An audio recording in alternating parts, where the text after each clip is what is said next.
আসসালামু আলাইকুম। যে কোনো কোম্পানির জন্য অত্যন্ত গুরুত্বপূর্ণ একটি মিটিং বা সভা হলো অ্যানুয়াল জেনারেল মিটিং বা বার্ষিক সাধারণ সভা। আমরা আজকে আমাদের এই ভিডিওতে বার্ষিক সাধারণ সভার সবচেয়ে গুরুত্বপূর্ণ বিষয়গুলো নিয়ে আলোচনা করব। এই বার্ষিক সাধারণ সভা নিয়ে বলা হয়েছে কোম্পানি অ্যাক্ট 1994 সালের সেকশন 81-এ।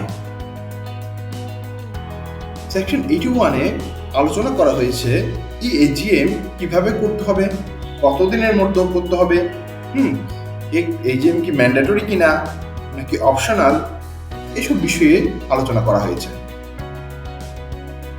তাহলে কিন্তু এই এজিএম কেন করব, কি কাজ হয় এই এজিএম এ?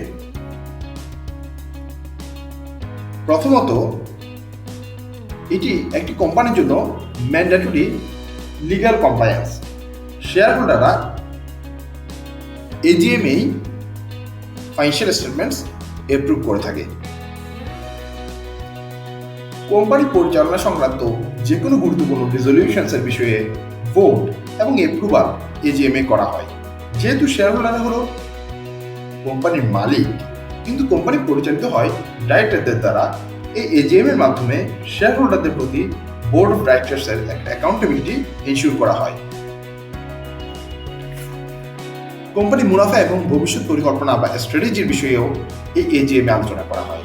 শেয়ার হোল্ডাররা যদি কোনো ডাইরেক্টরকে রিমুভ অথবা অ্যাপয়েন্ট করতে চায়, সেই বিষয়ে সিদ্ধান্ত এজিএম এর রেজলিউশন পাসের মাধ্যমে নেওয়া হয়। এজিএম করব কখন? কোম্পানি ইনকর্পোরেশন হওয়ার প্রথম 18 মাসের মধ্যে প্রথম এজিএম করতে হবে।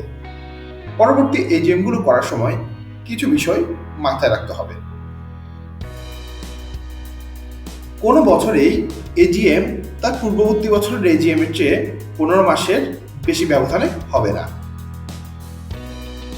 প্রতি ক্যালেন্ডার ইয়ারে একটি এজিএম করতে হবে।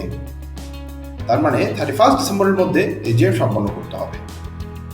যদি আপনার কোম্পানি লোকাল এবং আনলিস্টেড হয়ে থাকে, তাহলে ফাইন্যান্সিয়াল ইয়ার শেষ হওয়ার 9 মাসের মধ্যে এজিএম করতে হবে।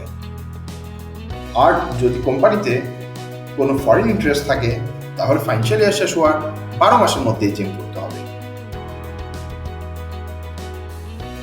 ঢাকা অথবা চিটাগং স্টক এক্সচেঞ্জে যেসব কোম্পানি লিস্টেড, তাদের অবশ্যই ফাইন্যান্সিয়াল ইয়ার শেষ হওয়ার 6 মাসের মধ্যে এজিএম করতে হবে।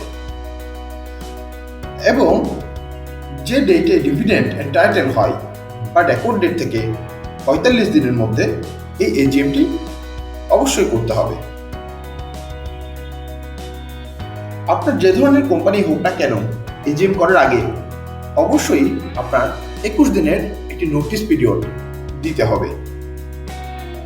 এই ছিল আজকের আলোচনা। কোম্পানি সম্পর্কে আরও ভিডিও পাওয়ার জন্য আমাদের এই চ্যানেলটি সাবস্ক্রাইব করবেন। ধন্যবাদ।